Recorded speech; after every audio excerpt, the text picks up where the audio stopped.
In the early part of the 4th century, the Emperor Constantine issued a decree, making Sunday a public festival throughout the Roman Empire. The Day of the Sun was reverenced by his pagan subjects, and was honored by Christians. It was the emperor's policy to unite the conflicting interests of heathenism and Christianity. He was urged to do this by the bishops of the church, who, inspired by ambition and thirst for power, perceived that if the same day was observed by both Christians and heathen, it would promote the nominal acceptance of Christianity by pagans, and thus advance the power and glory of the church. Great Controversy, page 53, paragraph 1.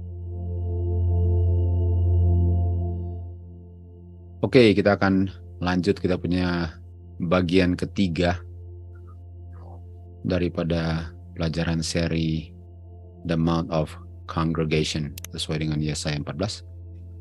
Bagian judul ini adalah The Change of Times and Laws, perubahan times dengan perubahan hukum Tuhan ya.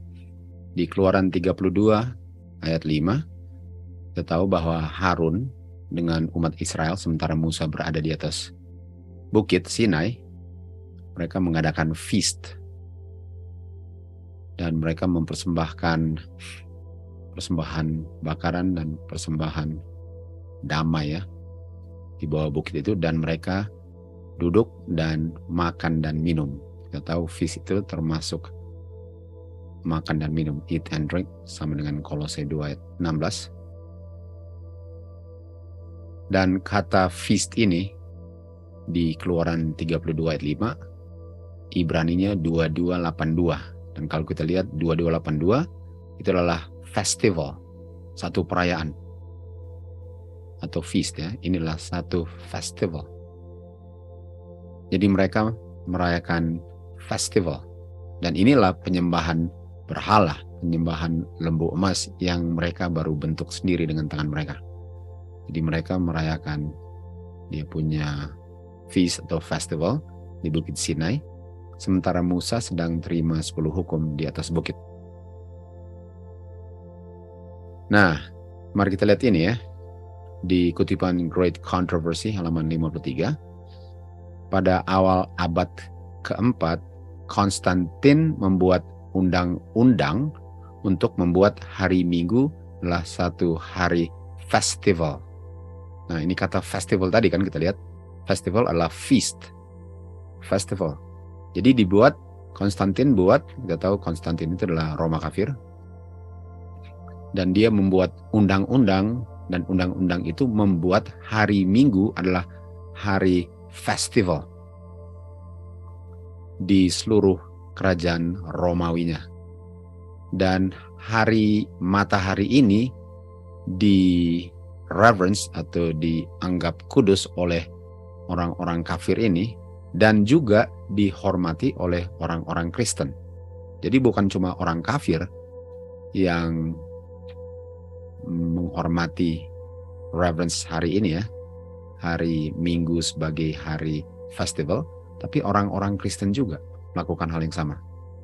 Dan adalah dia punya policy, atau Konstantin punya policy lah dalam kerajaannya untuk mempersatukan atau mengsatupadukan kekafiran dengan kekristenan. Artinya ini roh kompromi. Kita tahu orang-orang Kristen sebelum ini di zaman Smyrna mengalami penganiayaan kan, mengalami penganiayaan. Dan karena penganiayaan hanya memurnikan gereja, sekarang masuk roh kompromi, di mana Konstantin mau mempersatukan kekafiran, agama kekafiran dengan agama Kristen.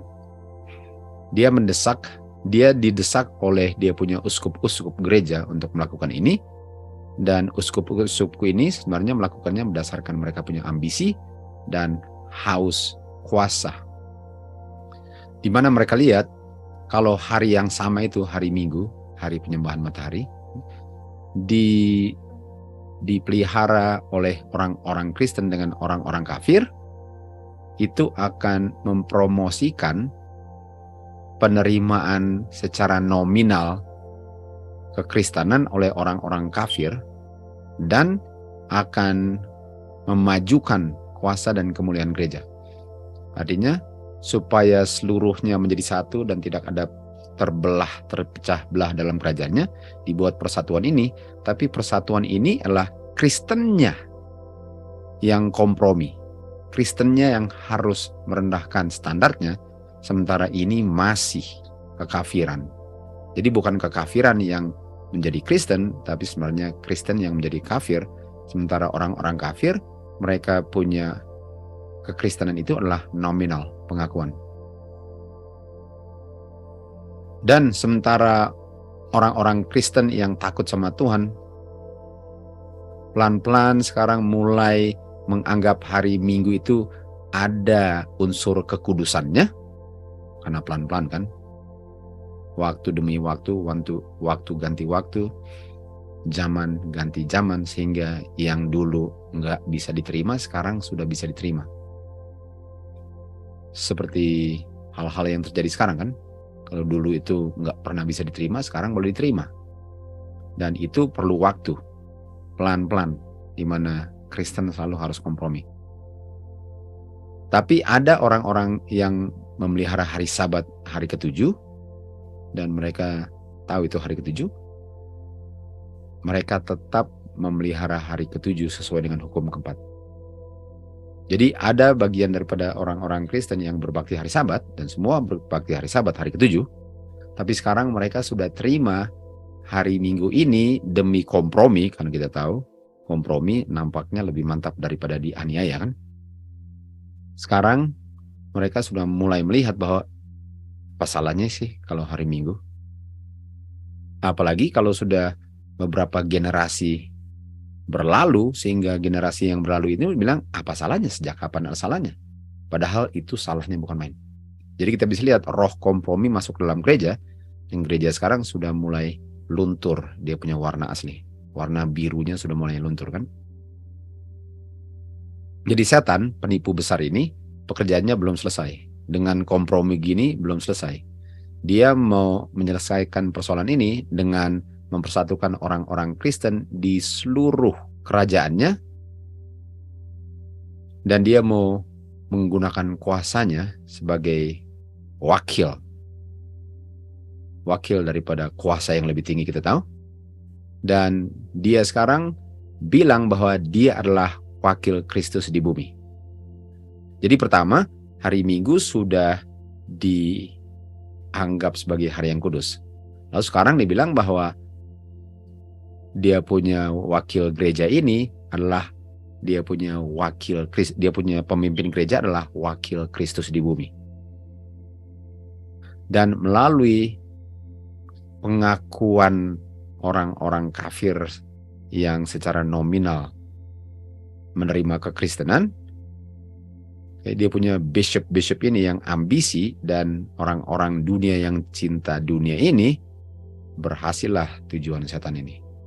Jadi caranya dia untuk membuat hari Minggu itu ialah ada orang-orang uskup-uskup yang ambisi dan anggota gereja yang cinta dunia, sehingga kekristenan, walaupun masih dipertahankan nama Kristennya, sudah menjadi kekafiran, walaupun palang gerejanya masih ada kelihatan kekristenannya.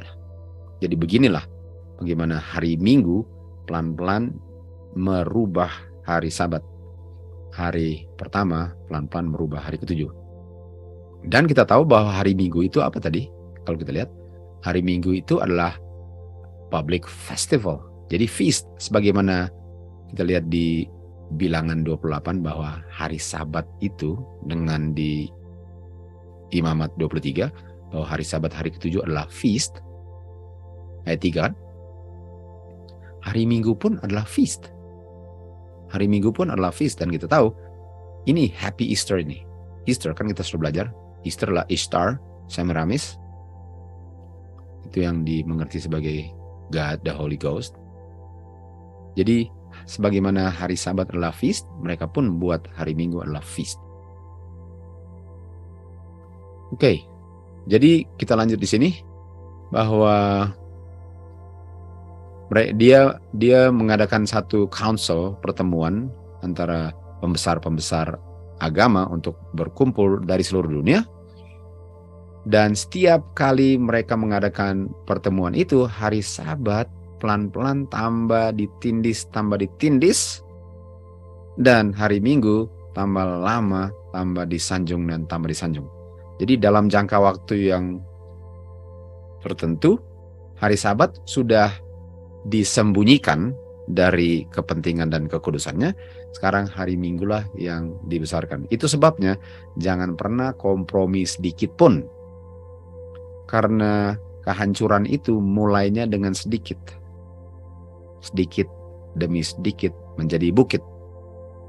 Jadi persoalannya ialah langkah pertama kompromi itu. Karena di saat saya sudah meluncur di es yang licin, meluncur ke bawah, bagaimana dalam kelicinan es itu saya bisa kembali lagi kalau ada daya tarik bumi yang sangat kuat itu. Jadi pelan-pelan, saya tahu pelan-pelan, kompromi sedikit saja. Lama-lama, sekarang yang salah dibilang yang benar, dan yang benar dibilang yang salah. Sementara tadi kita lihat bahwa hari Sabat itu, walaupun sudah dianggap sebagai public festival, tapi ada yang masih pelihara hari Sabat kan? Bisa saja mereka pelan-pelan akhirnya terima juga. Mungkin belum dalam generasi itu, tapi anak-anaknya kalau nggak dididik dengan setia, kalau nggak belajar firman Tuhan dan dikasih gadget-gadget dunia, di saat mereka jadi besar, merekalah pengganti orang tua yang setia, sekarang digantikan oleh orang-orang yang sudah sangat duniawi, sehingga apa salahnya di zaman mereka yang salah menjadi benar dan yang benar dianggap salah sekarang.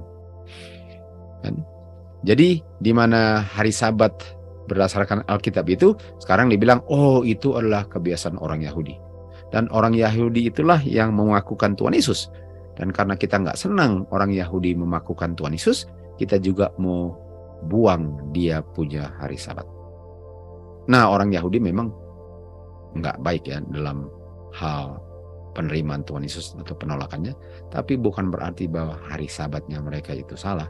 Mereka yang nggak setia untuk memelihara hari Sabat. Tapi hari Sabat itu dibuat dibenci karena benci orang Yahudinya. Jadi itu caranya untuk menggantikan hari Sabat ke hari Minggu. Nah, kalau kita lihat pengakuan daripada Gereja Katolik di sini, tentu saja dibilang tentu saja Gereja Katolik klaim bahwa dialah yang merubah dari hari Sabat ke hari Minggu, dan itulah dia punya pekerjaan. Dan dia punya pekerjaan untuk merubah hari Sabat ke hari Minggu adalah dia punya tanda, mark. Kita tahu ini adalah beast ya, kerajaan kepausan ini adalah beast, artinya mark of the beast. Tanda daripada dia punya otoritas dalam hal-hal keagamaan. Dia bilang, dia yang rubah. Dan dia punya perubahan ini terjadinya mulainya di zaman Konstantin kan. Di Daniel 7 ayat 5 dikatakan, dia akan berkata-kata hal-hal penghujatan terhadap yang maha tinggi. Dia akan menganiaya umat Tuhan dan dia akan berpikir untuk merubah times dengan laws. Kita tahu laws itu, kita tahu hukum di mana nggak boleh ada ukir-ukiran dan nggak boleh menyembahnya, itu pun ditiadakan kan. Karena mereka sangat besar dengan penyembahan patung-patung. Dan hari Sabat juga dirubah menjadi hukum ketiga. Lalu hukum ke-10 dibagi 2 sehingga masih 10. Mereka rubah times. Nah, kita lihat. Kita bicara tentang times. Apa times? H2166. H2166 adalah season. Jadi mereka merubah season dengan hukum. Season ya. Tapi kata season ini asal-usulnya H2165. Jadi kalau kita lihat H2165 di buku Esther, H2165 season adalah waktu yang ditetapkan, appointed time. Jadi mereka merubah waktunya Tuhan yang ditetapkan. Nah, apa itu waktu yang ditetapkan? Yesaya 14 ayat 13 dibilang, saya juga mau duduk di bukit pertemuan. Dan pertemuan itu H4150, dan kata lain daripada congregation adalah waktu yang ditetapkan untuk merayakan feast sebagai festival di mana umat Tuhan assembly pada musimnya. Artinya apa yang dia rubah? Yang dirubah adalah waktu untuk merayakan feast. Dan kita tahu bahwa hari Minggu adalah mereka punya feast. Hari Sabat hari ketujuh adalah Tuhan punya feast.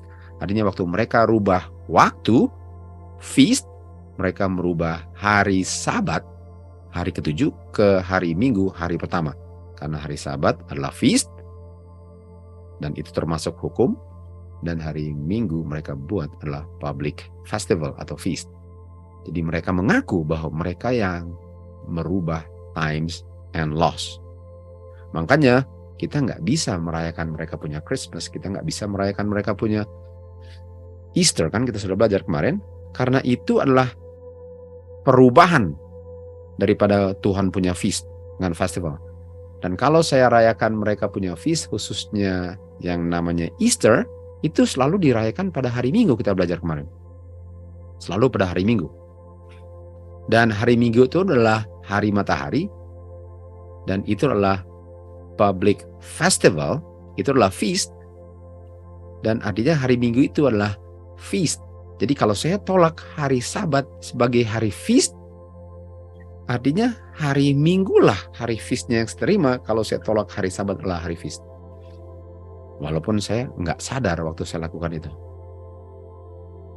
Jadi kita bisa lihat bahwa di Imamat 23 ayat 4 dikatakan inilah feast-feastnya Tuhan. Dan feast-feastnya apa? 4150, congregation. Inilah times-nya Tuhan. Inilah seasons-nya Tuhan untuk rayakan feast. Dia rubah. Dia punya waktu feast termasuk hari Sabat. Jadi kalau dibilang dia rubah times, itu rubah hari Sabat. Karena hari Sabat adalah waktu yang ditetapkan setiap minggu untuk assemble, untuk berbakti di hari yang Tuhan sudah kuduskan. Itu waktunya. Pada waktunya, pada hari ketujuh, dirubah menjadi pada hari pertama. Itu feast. Kita lihat lagi pengakuan daripada Monsignor Louis Segur. Itu adalah gereja Katolik lah yang mengtransfer peristirahatan hari Minggu ke hari Minggu untuk mengingatkan kebangkitan Tuhan Yesus. Jadi dikatakan hari Minggu itu menjadi hari yang kudus untuk ingat kebangkitan Tuhan Yesus. Nah, coba kita lihat ya. Bukankah kebangkitan Tuhan Yesus itu ada saatnya untuk diingat? Kan? Ada saatnya. Kita tahu kematiannya adalah Passover. Lalu dia punya wave sheaf itu kan dia punya kebangkitan kan, wave sheaf atau first fruit. Sementara dia punya unleavened bread adalah waktu dia dikubur kan. Jadi wave sheaf itu ada. Itu first fruit, itu mengingatkan dia punya kebangkitan. Bukan hari Minggu. Memang tahun pertama dari 7 tahun memang terjadinya hari Minggu. Memang Tuhan Yesus bangkitnya hari Minggu. Tapi untuk merayakannya setiap tahun berubah dari hari Minggu ke hari semua 6 hari yang lain, lalu tahun ke-8 kembali ke tahun pertama hari Minggu lagi kan. Jadi nggak bisa sebagaimana mereka rayakan, mereka punya feast daripada Passover, Paskah itu, Easter, selalu hari Minggu. Kalau kamu memang benar-benar ingatkan itu hari Minggu, kamu akan rayakan pada tanggal 16 bulan pertama, dan setiap tahun harus beda harinya. Sementara kamu mempertahankan pada hari Minggunya, kalau kamu pikir tentang hari Minggunya itu, ada feastnya untuk ingatkan itu. Dan hari Minggu bukan hari yang ditetapkan untuk melakukan itu kan, kita sudah belajar. Oleh sebab itu, untuk merayakan hari Minggu, gereja Protestan dengan pelihara hari Minggu, mereka sebenarnya sedang menghormati atau sembah otoritas gereja. Karena kalau kamu memelihara hari itu sebagai hari yang kudus, dan hari itu dibilang kudus oleh kepausan, artinya kamu sembah kepausan. Karena itu bukan sembah Tuhan, karena Tuhan menetapkan hari Sabat, bukan hari Minggu. Otoritas Tuhan itu tandanya hari Sabat. Untuk sembah Tuhan harus terima tandanya hari ketujuh. Dan kalau mau sembah gereja Katolik, saya akan sembah saya akan pelihara kekudusan hari Minggu karena hari Minggu itu adalah anak daripada gereja Katolik. The child of the papacy kan. Itu otoritasnya. Jadi sebenarnya Protestan dengan memelihara hari Minggu, mereka sudah tolak Alkitab, mereka sudah tolak Tuhan, sementara mereka masih mengaku memelihara Tuhan. Sama juga dengan orang-orang yang mengaku Advent.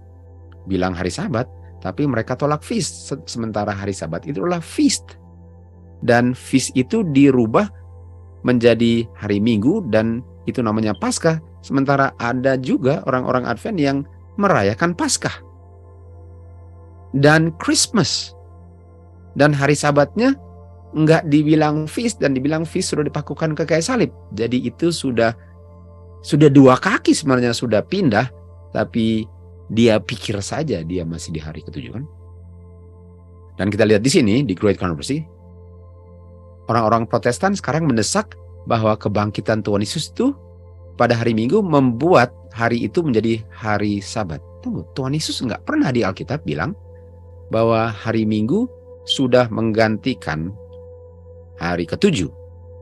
Karena hari ke-7 itu sudah ditetapkan minggu pertama sebagai kuasa penciptaan. Untuk merubah hari ke-7 ke hari Minggu ialah untuk menghapus semua yang diciptakan, lalu menciptakannya, lalu istirahat pada hari Minggu, hari pertama. Itu caranya untuk merubah hari Sabat. Harus dihapus semuanya. Lalu mulai minggu pertama yang baru. Jadi bagaimana hari Minggu sudah merubah hari ke-7 kalau hari ke-7 itu mengingat 6 hari pertamanya.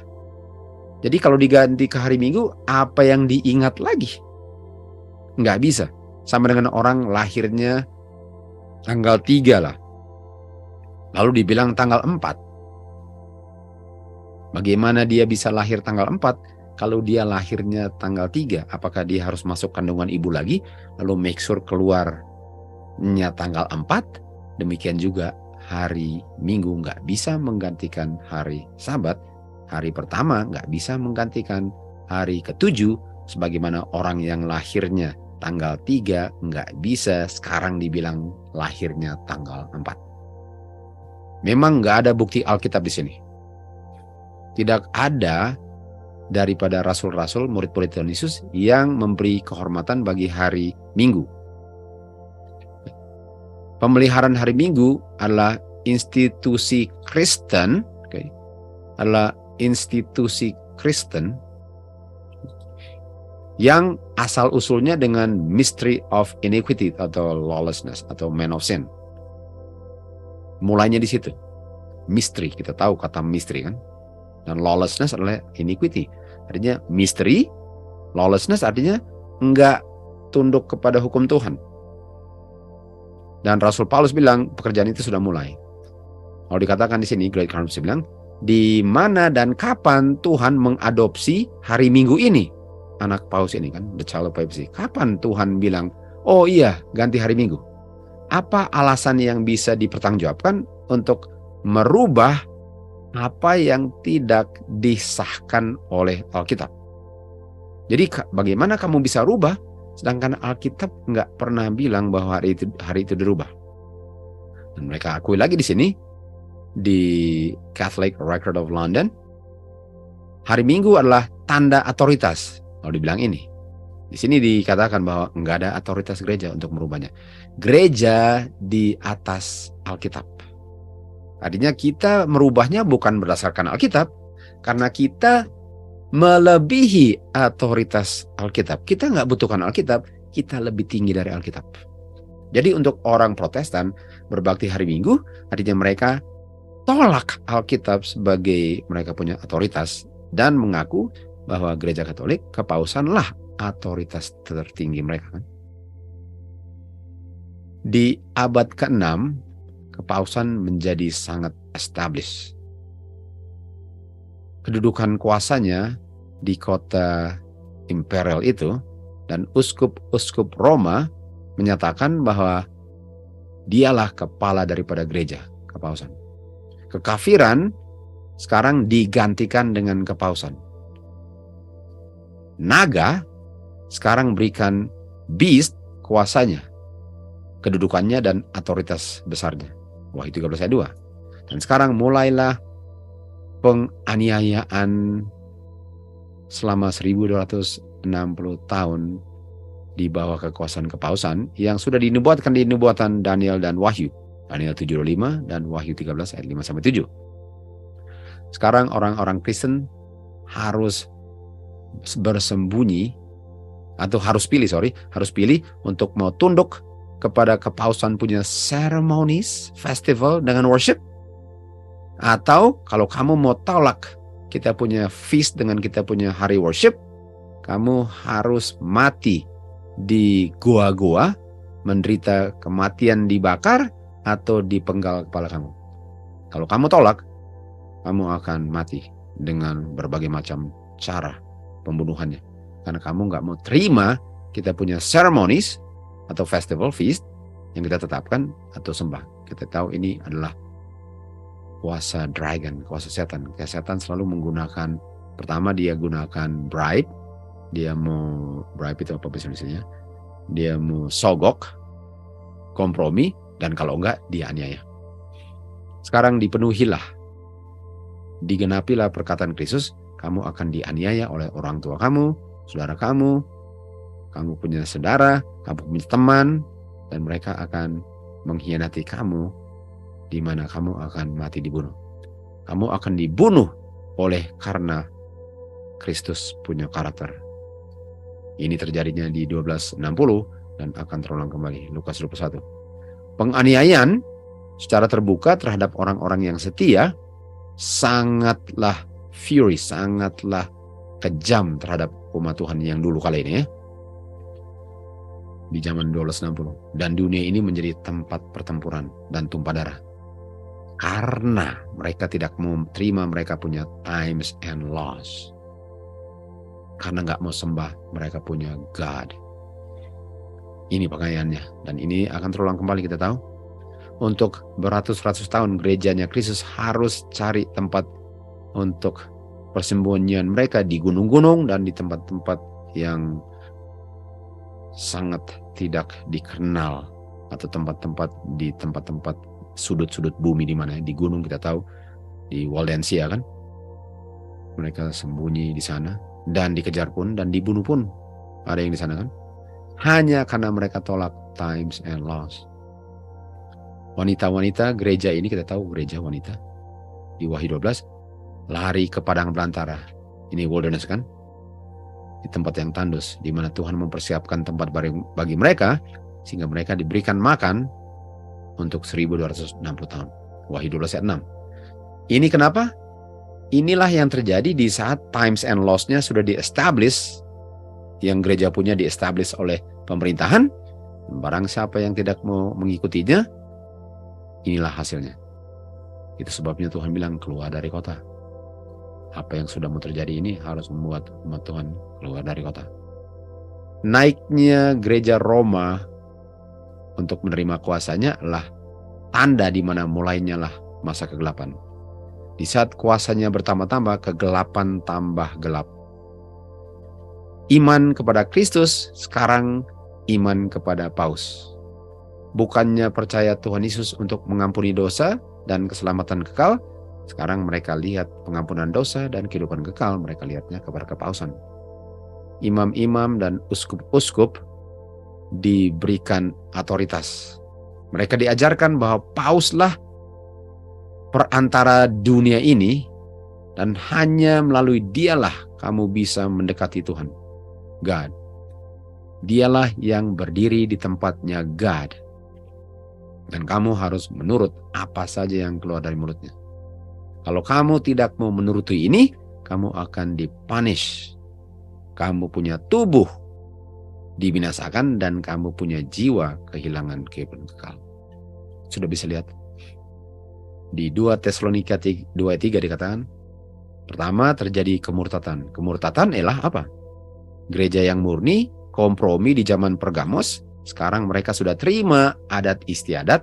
Kan? Mereka terima adat istiadat daripada kekafiran kan. Jadi falling away atau kemurtatan itu ialah waktu mereka sudah mulai terima Easter, mereka sudah mulai terima dia punya Christmas, Kan? Mereka bilang bahwa feast-nya Tuhan sudah dipakukan ke kayu salib sehingga hari Sabat bukan feast. Ini cara Pergamos. Dan hasil falling away kemurtatan itu apa? The man of sin. Apa man of sin? Kepausan, atau di akhir zaman image of the beast.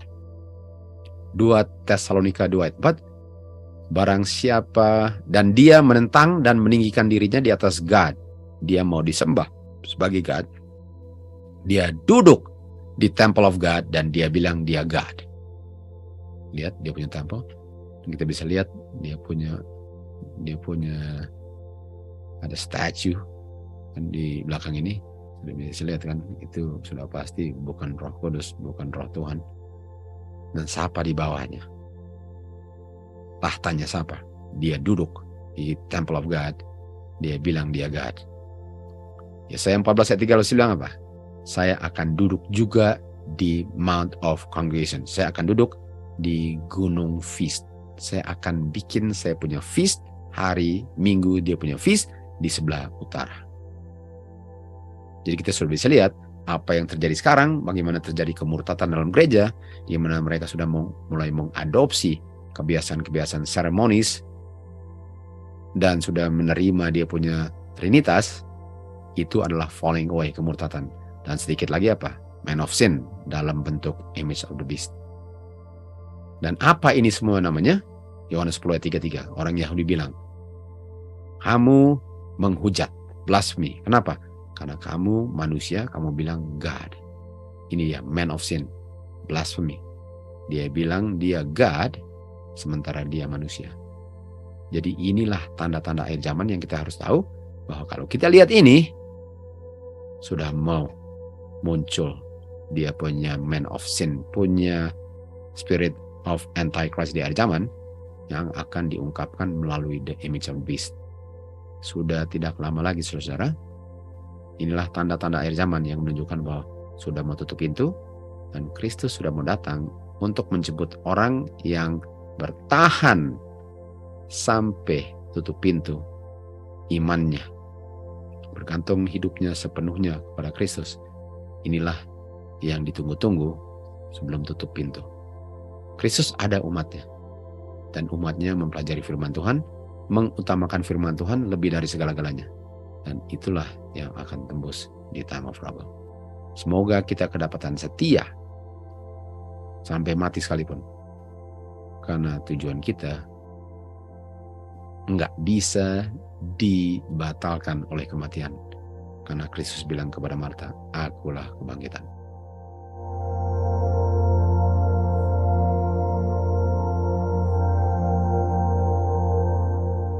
Christians were forced to choose either to yield their integrity and accept the papal ceremonies and worship, or to wear away their lives in dungeons or suffer death by the rack, the faggot, or the headman's axe. Thus says the prophet, the woman fled into the wilderness, where she hath a place prepared of God, that they should feed her there 1,260 days. Great Controversy, page 54, paragraph 2.